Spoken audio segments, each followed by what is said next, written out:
today's video is pupunta ako ng DFA at magpapa-apostille ng document para sa anak ng kaibigan ko na mag-aaral dun sa UAE. Mm-mm.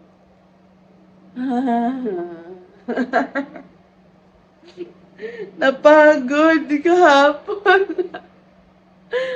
So, yun. Mag-aayos lang ako and then lalakad na. Kasi dapat 1 hour nandun ka na. Sige. So, like what I've said, pupunta tayo ng apostille.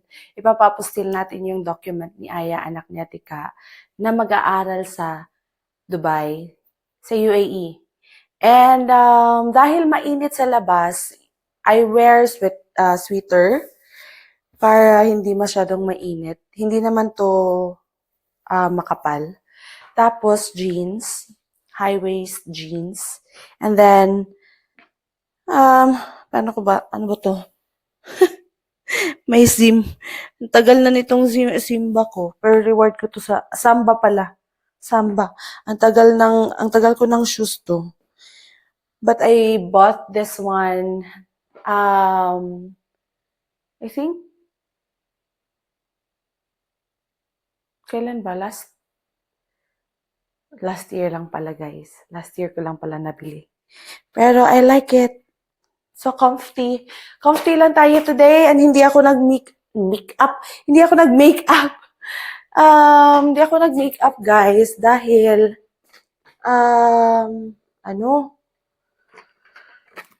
mainit kasi parang mag-aano siya, magda-dry.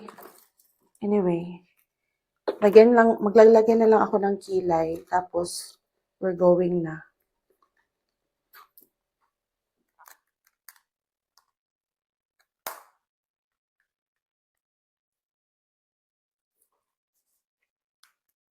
Book na ako ng ticket. Dili. Book na ako ng Maxim. Guys, so powder lang tong nilagay ko ba sa mukha ko. But check this. After I use this one, the Alba, nirefill ko na lang siya.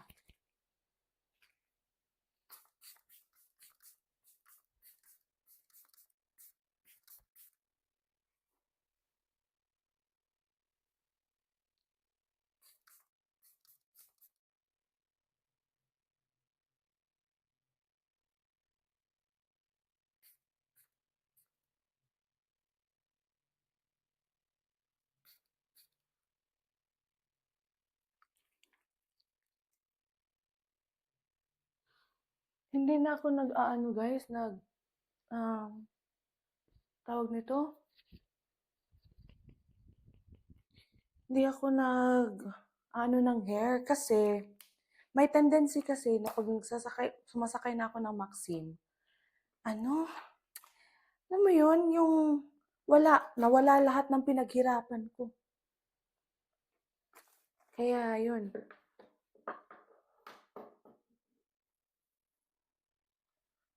So, mag-change ako ng bag. Yung bag ko is yung I Love Hong Kong. Number 1 kasi spacious siya. Number 2, madaming comfy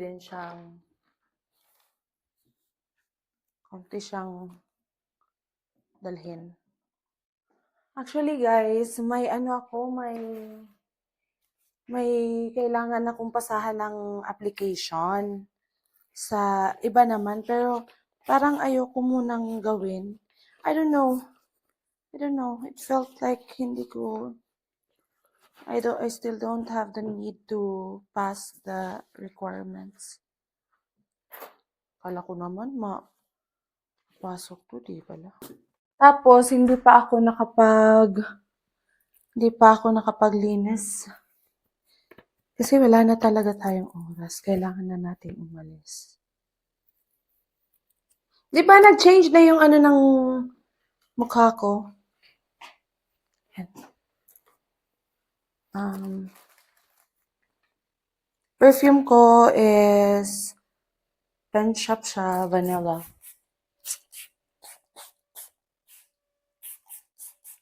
back. So, yan.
Guys, ang mga guards sa DFA, bakay mga stricto kayo sila.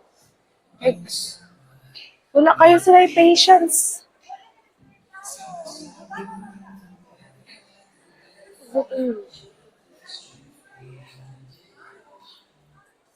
Yung mana siya, nasa tunga. Asa man siya nga tunga. Wait, tapos takuto na taan eh.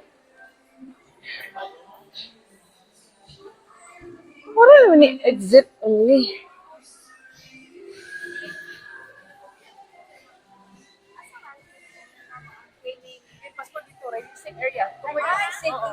Ang apostil, ma'am. Kani? Di book eh. Hi guys, nana ko sa Robinson. Pero ganahan ako sa video kahit tungod dili kaayo siya ingon nga saba.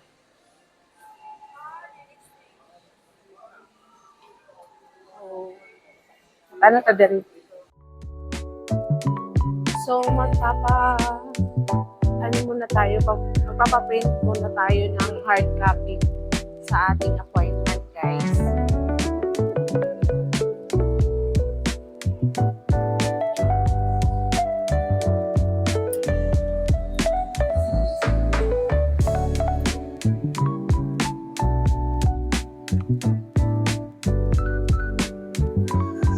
Baba na tayo, guys. Baba tayo sa baba. Medyo late nga lang. Hindi naman siya late, pero kailangan ko pa kasi magpa-Xerox. Hopefully, ma-accomplish natin ngayon yung mga kailangan natin gawin. Hi, guys. So, habang nag-aantay ako, kakain muna ako kasi wala pa akong kain ng breakfast. I think once ang mahal ng food nila dito. Pero healthy naman. Siguro. Okay. So, I buy coffee from Coffee Bintil, CBTL. And then my food is vegetables. And then meron din dito anong tawag dito? Like, and then meat. Like, baboy meat.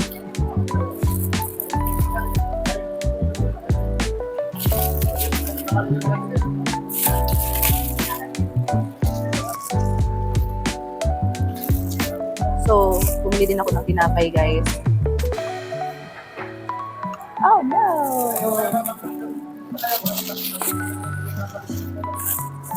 Guys, let's eat! Yung ate, yung mga binibigay niya sa akin, yung mga ganito kanina.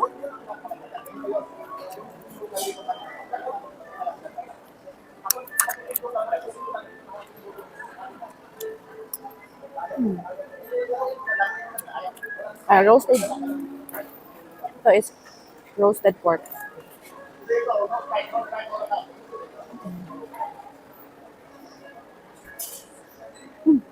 Ayun talaga. Anyway.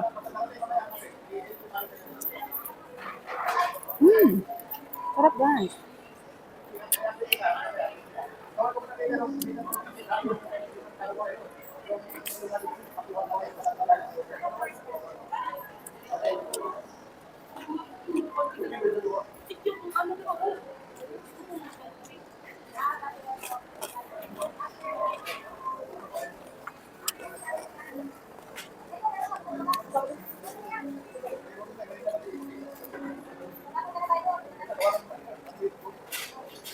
This is zucchini.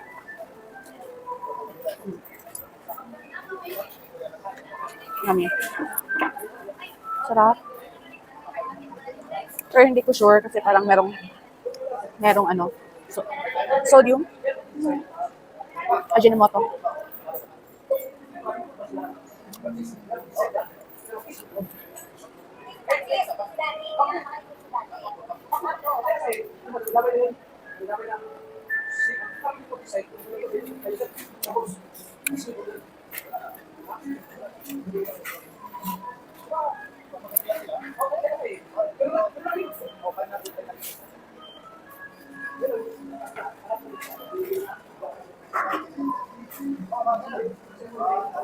Alam niyo guys, doon mo talaga mararamdaman na ang mamahal ng mga bilihan kapag wala kang pera. Talaga. Kapag marami kang bayarin, doon mo mararamdaman yung mahal ng bilihin.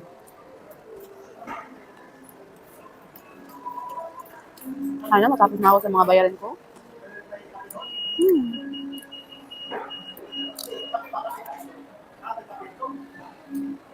Para mas ma-enjoy ko yung sahod ko. Ano yun?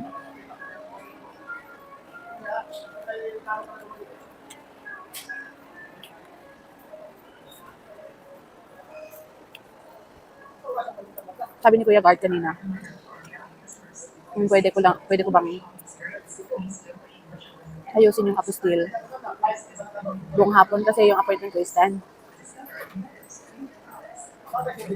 Tapos, sabi naman niya, okay lang. Kasi yung nasend ni Ate Karen is screenshot, hindi yung buong document. Doon ko lang na-realize. Ay, oo nga pala, kailangan pala talaga yung full na document ng appointment na form or copy. Kasi may i-scan sila na barcode doon.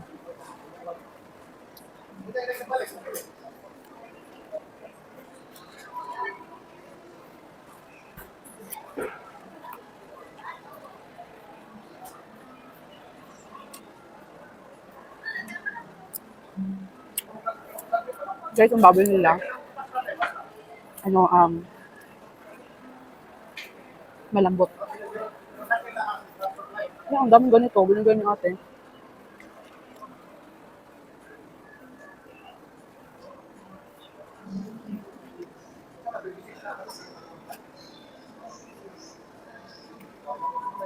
Nag-post yung yung nagbubook ng mga later na lang. Later ko na i-share.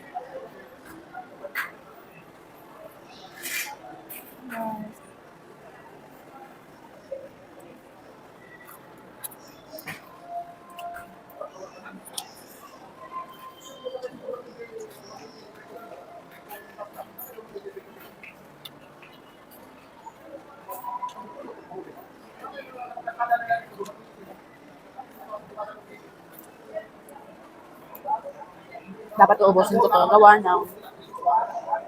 Ubusin ko to guys kasi mahal. Ang sarap ng coffee. Sarap pala ng white flat coffee.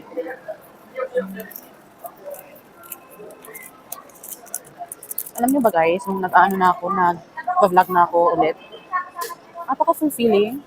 Kasi parang, sorry, kasi parang ano guys ba, na yung ano mo, yung mga ginagawa mo is wala kang kailangang patunayan, yung you just do whatever you want to do. Kung gusto mong maglakad sa labas, you can do it. Kung gusto mo ding pumunta ng iba't ibang lugar or kung ano yung mga agenda mo, kaya mong gawan. Ganyan ba?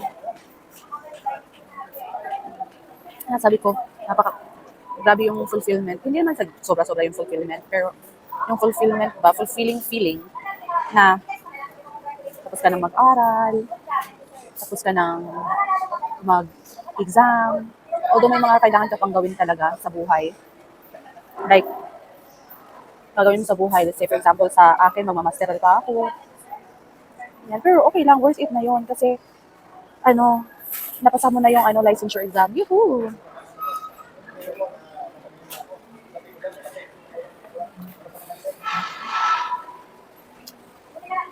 Hmm. Tagal ko talagang hinintay.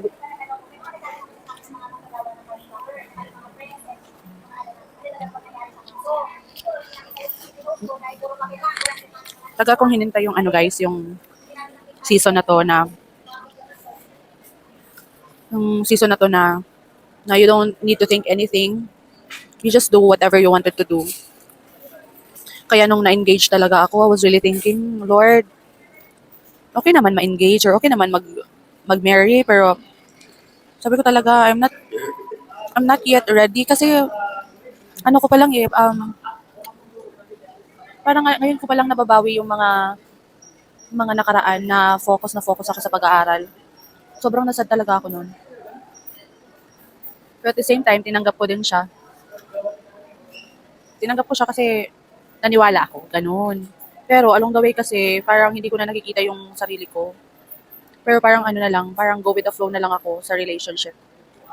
Kasi, go with the flow na lang ako kasi nandun na ako, ganun. Pero nung sinabi na niyang, Jonabel, I release you.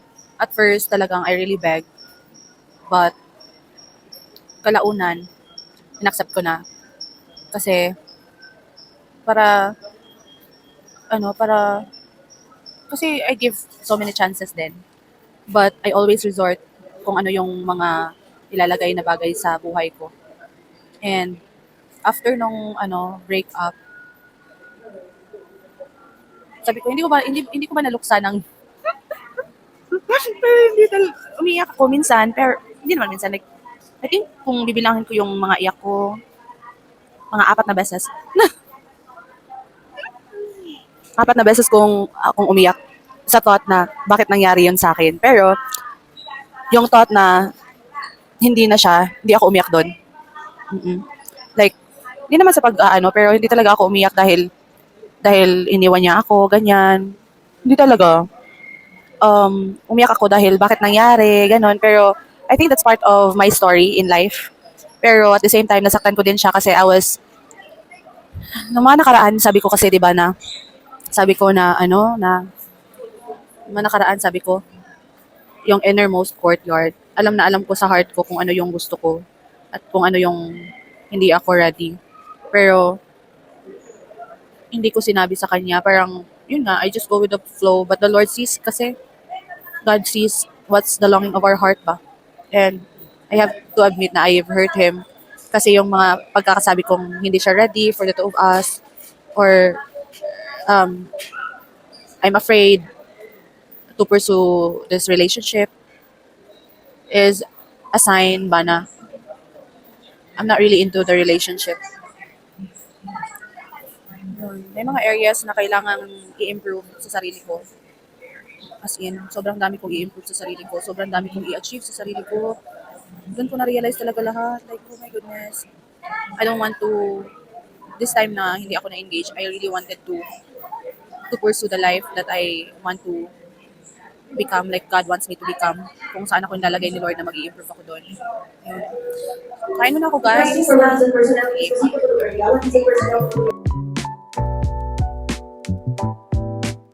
Hi guys, pauwi na ako ng bahay. Magbubuk na lang ako ng Maxine.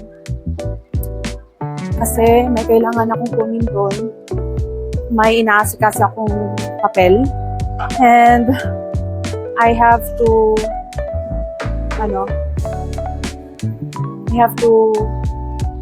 do it na talaga.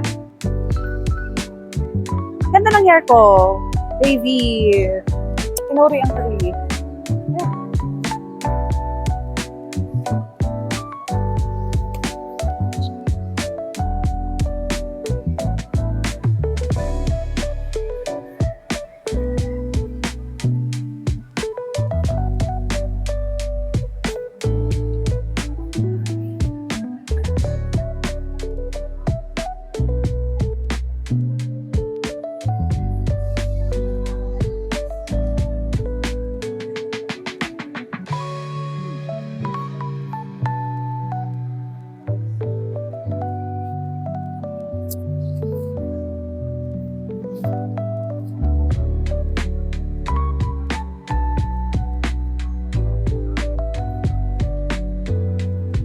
What I like about my hair kapag siya, short is lang siya. Normal yung hair ko. Normal yung hair. Wavy, na curly yung hair. I'm not sure if naririnig ba ako or naririnig ba yung sounds ng mall. But I'm gonna try my best na hindi masyadong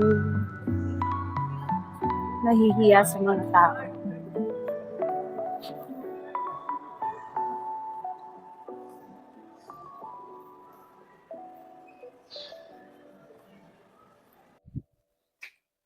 Hi guys! Kakauwi ko lang sa bahay. Ang init sa labas talaga. Ay, umuwi muna ako sa amin.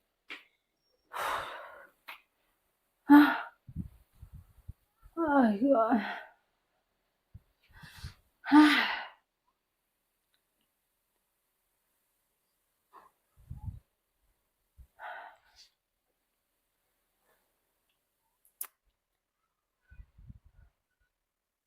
Parang every single day ba? May iba't ibang pangyayari sa iba't ibang araw. Ngayon ko lang na-realize yun.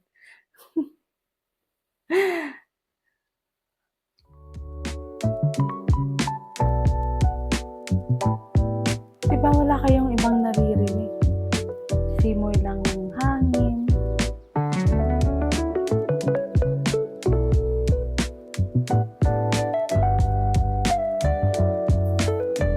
Pero ang hirap ko nang pumunta dun sa mall. Kasi, na sa mga mall eh. Like,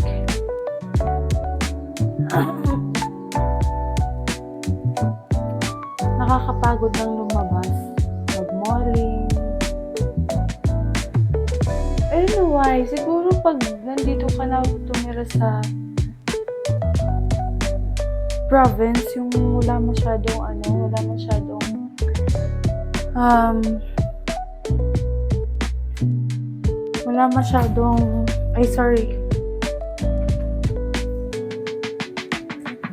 ang init kasi. Ang init talaga. Grabe guys. Ang init talaga guys. So pag bumabiyahe ako, ganito lang yung ganito siya dapat. Pero ang init.